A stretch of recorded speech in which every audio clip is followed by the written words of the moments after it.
my name is Devakar Kinra, and I'm endodontic faculty at CDOCS, and my tip of the day has to do with troughing.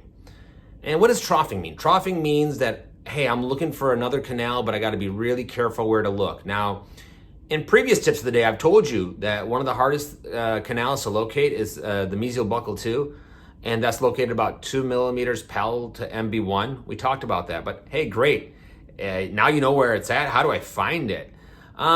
This is one of my favorite types of burrs to use. You know, the reason that you can't find canals sometimes is because the tip of the instrument is being blocked by the head of the motor.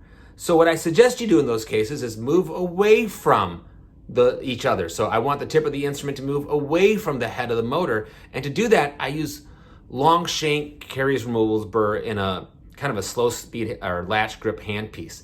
And when you do that, that gives you better sight on how to find additional canals.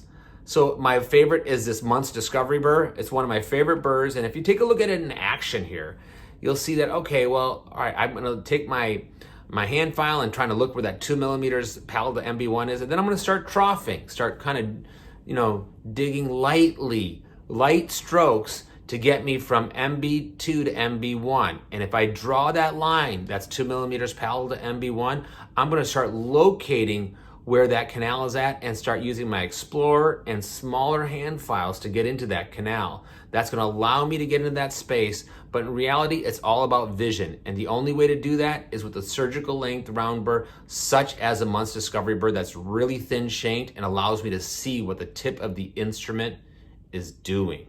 Thank you. I'll see you soon.